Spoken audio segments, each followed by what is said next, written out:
Hello friends, welcome back to my channel Gyan Sankalp. तो friends, ये मेरा पॉलिटिकल साइंस यानी राजनीतिक विज्ञान का 1000 क्वेश्चन सीरीज़ का पार्ट 20 है। इससे पहले मैंने 19 पार्ट इसके डाल चुकी हूँ। मेरे चैनल पे अपलोड है। इसकी प्लेलिस्ट भी बनी हुई है। आप ये देखने के बाद प्लीज़ मेरी वो वीडियो भी आप देख लेना। और फ्रेंड्स, अगर मेरी चैनल पे आपको बहुत सारी पॉलिटिकल थ्योरी की क्लासेस भी मिलेगी। लगभग मैंने पॉलिटिकल थ्योरी कंप्लीट करा दी है और अब आज से मैंने कंपैरेटिव पॉलिटिक्स भी स्टार्ट की है। तो आप प्लीज़ वो भी वीडियो देख लेना, आपके लिए काफ़ी हेल्पफुल रहेगा। आप किसी भी स्टेट का या पीजीटी दे रहे हो या टीजीटी दे रहे हो या इवन असिस्टेंट प्रोफेसर की भी एग्ज़ाम दे रहे हो, उसके लिए काफ़ी बेनिफिशियल है। अगर इस बार आप जून में यूजीसी नेट देना चाह रहे हो तो उसके लिए भी मैं ये प्रीवियस ईयर यूजीसी नेट का ही क्वेश्चन है। ये 2020 का और 2021 का कंबाइंड एग्ज़ाम हुआ था, तो इसका सेकंड पाली वाला जो था, फर्स्ट शिफ्ट वाला, वो मैंने करा दिया है। पिछली 2 वीडियो में कंप्लीट है। ये सेकंड क्योंकि 2 शिफ्ट में होता था।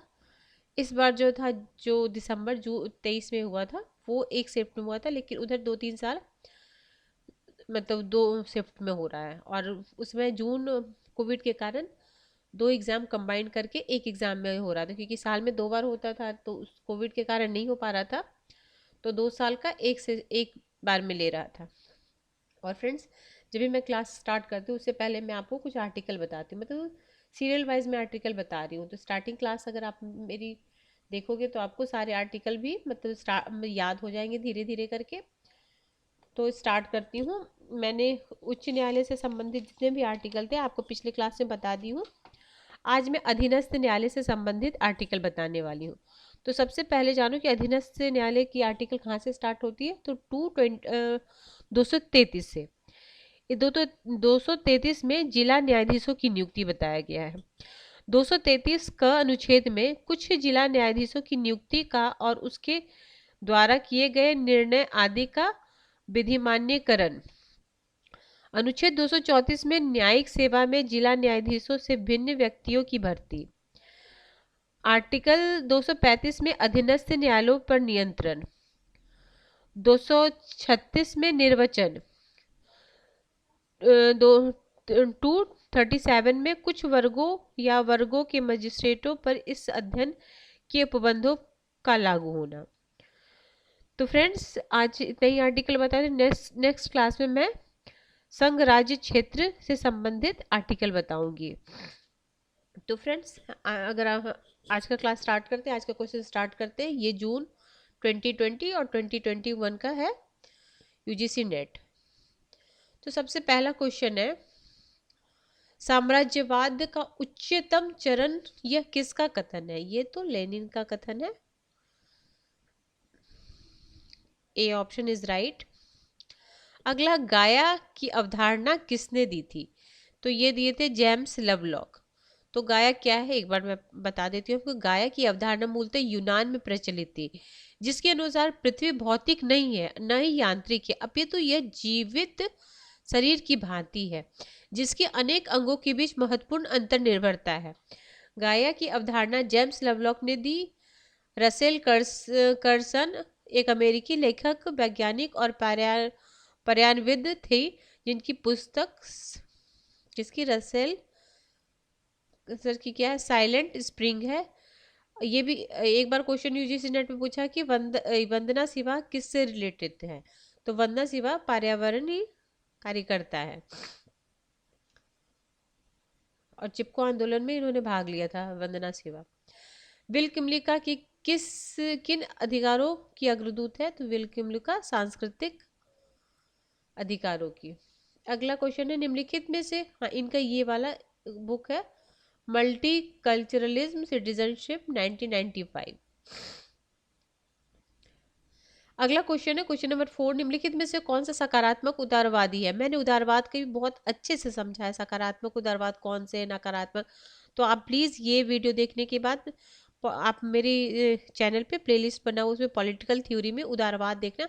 तो मैंने पहले उदारवाद टॉपिक को समझाया है, फिर उससे रिलेटेड एमसीक्यू जो आए हैं कुछ एग्जामों में, तो वो भी मैंने कराया। तो आप प्लीज़ वो देख लेना, आपके लिए मतलब उदारवाद का कॉन्सेप्ट आपको बहुत अच्छे से क्लियर हो जाएगा। तो सकारात्मक उदारवाद लास्की है, ये सब Milton Friedman, Herbert Spencer, Robert Nozick, ये सब नकारात्मक उदारवादी हैं। अगला है, निम्नलिखित में से किसने विश्वास आश्रित न्याय फिड्यूशियरी ट्रस्ट की अवधारणा दी है? ये जॉन लोक दिए थे। कार्ल पॉपर ने किसकी ऐतिहासिकता की आलोचना की है? तो कार्ल पॉपर ने प्लेटो और हीगल और मार्क्स, तीन की आलोचना की थी।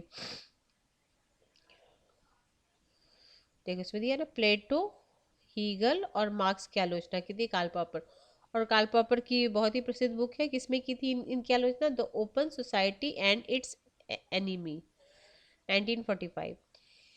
इमाइल के लेखक की बहुत इजी क्वेश्चन, रूसो। सभी राजनीतिक शक्ति बंदूक की नली से निकलती है, माओ से तुंग। दामोदर विनायक दामोदर सावरकर निम्नलिखित में से किसकी स्थापना की? तो उन्होंने अभिनव भारत की स्थापना की थी। विवेकानंद के विचार से भारत की समस्या का समाधान निम्नलिखित में से किसे छोड़कर सुलझाई नहीं जा सकती है? तो राजनीतिक उद्देश्यों को एकमात्र वरीयता प्रदान करके। आगे है, राष्ट्रवाद के सामाजिक आधार का विस्तार करके, वर्णाश्रम पद्धति का समर्थन करके, सांस्कृतिक शैक्षणिक विषयों पर बल देकर।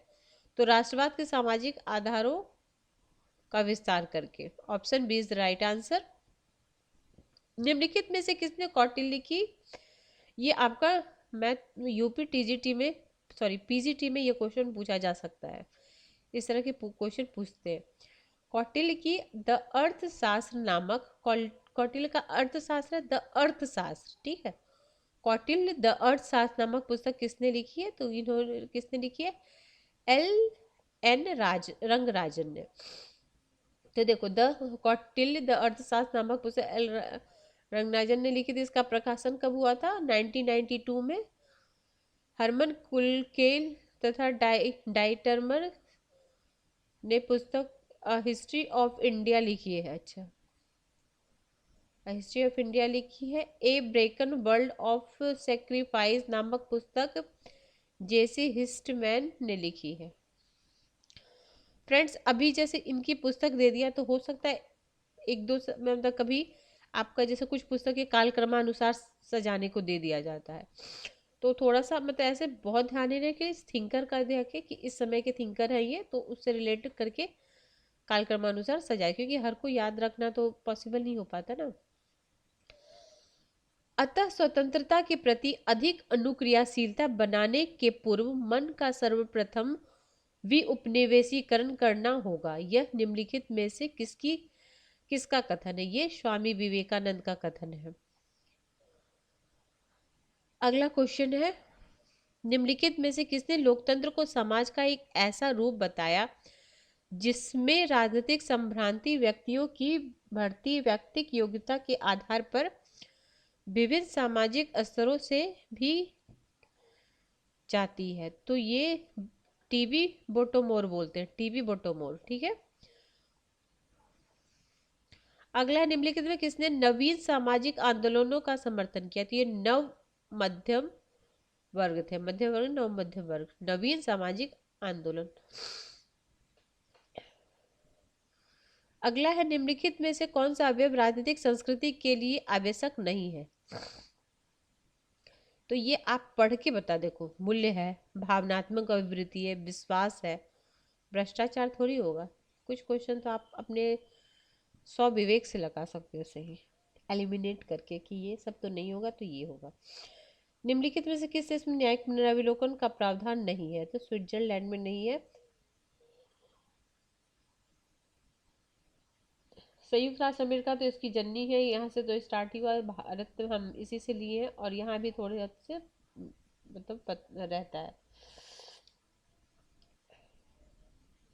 अगला है, निम्नलिखित में से कौन सा उत्तर आधुनिकतावाद का आधार लक्षण नहीं है? देखो, नहीं है तो 3 होगा। देखो, यह विसंगत की विश्वास करता है, विसंगत वाली अवधारणा के डेरिडा ने दिया। D construction. फिर नारीवादी, नारीवादी इसमें क्यों रहेगा? तो यही ऑप्शन हो जाएगा, यही ऑप्शन हो जाएगा। बाकी अंतर्राष्ट्रीय संबंधों में स्वीकृत सिद्धांतों की चुनौती देता है, ये भी सही है। यह अधि आख्यान मेटा नरेटिव के प्रति अविश्वास व्यक्त करता है। डी, ठीक है, तो B is the right answer. अगला, संयुक्त राष्ट्र का प्रथम अंतरराष्ट्रीय पर्यावरण सम्मेलन कहाँ आयोजित किया गया था? तो स्टॉकहोम में किया गया था अभी, ठीक है, कब प्रथम पर्यावरण। अगला क्वेश्चन है, निम्नलिखित में से, अब इस बार जो जून में पूछा तो कोपेनहेगन सम्मेलन कब हुआ था? 2009 में हुआ है। इस बार पूछा है तो एक पर्यावरण से भी क्वेश्चन पूछता ही है, मतलब पर्यावरण से सब संबंधित जो सम्मेलन हुए, जो आयोजन हुआ उससे संबंधित एक क्वेश्चन अब पॉलिटिकल साइंस में भी पूछा ही जाता है। और ये तो आपके पेपर फर्स्ट यूजीसी नेट अगर आप देते हो तो उसके पेपर फर्स्ट में तो है ही ये टॉपिक। निम्नलिखित में से कौन सा एक अंतर्राष्ट्रीय संबंध के व्यवस्था सिद्धांत के प्रतिपादक नहीं है? ठीक है, देखो ये है कैपलान है, केनेथ वॉल्डिंग है, कार्ल लुईस है, जो संचार सिद्धांत दिए थे। संचार सिद्धांत भी जो है वो भी व्यवस्था सिद्धांत का ही एक पार्ट है। तो सी डब्ल्यू मैनिंग, मैनिंग ये नहीं है। देखो अब क्या है, सी डब्ल्यू मैनिंग अंतर्राष्ट्रीय संबंधों की व्यवस्था के प्रतिपादक नहीं है। सॉरी, देखो मार्टिन कैपलॉन ने व्यवस्था सिद्धांत के 6 प्रतिमान, इसको भी पूछ देता कि इनमें से कौन सा मार्टिन कैपलॉन की व्यवस्था सिद्धांत के अंतर्गत नहीं आता, तो 6 का नाम आपको पता होना चाहिए। पहला, शक्ति संतुलन व्यवस्था, शिथिल द्विध्रुवीय व्यवस्था, सुदृढ़ द्विध्रुवीय व्यवस्था, विश्वव्यापी अंतर्राष्ट्रीय व्यवस्था, सोपानी अंतर्राष्ट्रीय व्यवस्था, यूनिट वीटो अंतर्राष्ट्रीय व्यवस्था। ठीक है, आप लिख लो। और इनकी रचना क्या है? The nerves of government.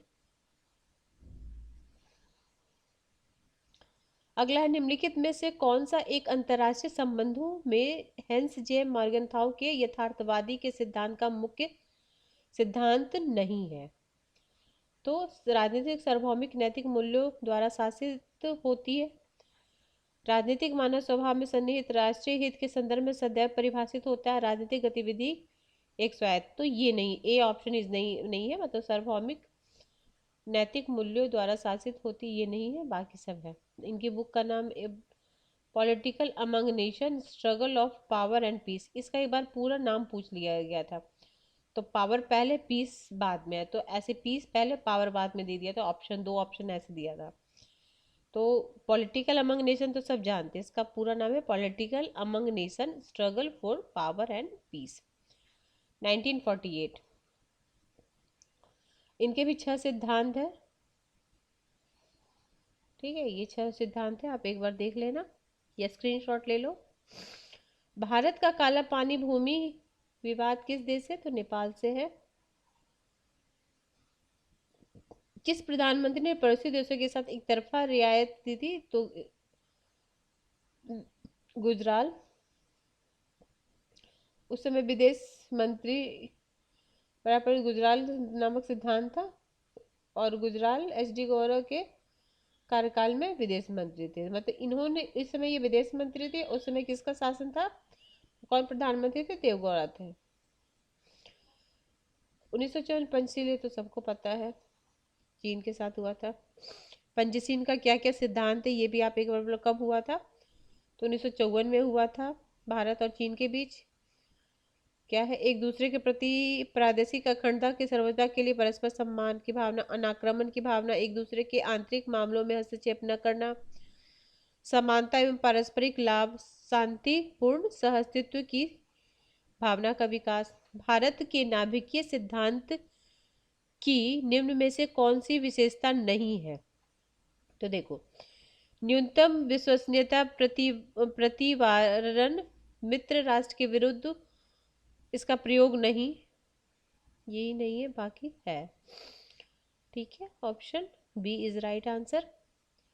25 question, Bharat में निम्नलिखित राज्यों में से किसमें लोकसभा में समान प्रतिनिधित्व है?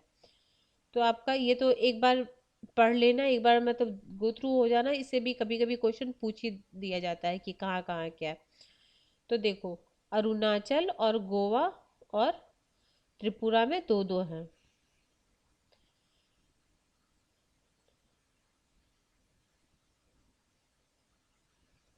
तो इसमें देखो, अगर ये ना पता हो ना तो इस तरीके से कि किसको छांटा जा सकता है, मतलब जैसे हरियाणा है तो उसमें शायद ज़्यादा होगा, ये सब छोटे छोटे हैं तो इनमें थोड़ा कम होगा, तो इस तरीके से आप शायद मतलब सारे याद ना हो तो इस तरीके के एलिमिनेट करके ला सकते हो। तो फ्रेंड्स आज हम 25 क्वेश्चन तक ही करेंगे, इससे आगे का क्वेश्चन हम नेक्स्ट वीडियो में करेंगे। अगर आपको किसी वजह से ये हेल्पफुल लग रही है, आपके एग्ज़ाम प्रिपरेशन में आपको बूस्ट कर रही है, तो प्लीज़ मेरे चैनल को सब्सक्राइब कीजिए, मेरे वीडियो को लाइक कीजिए और अपने फ्रेंड में शेयर कीजिए।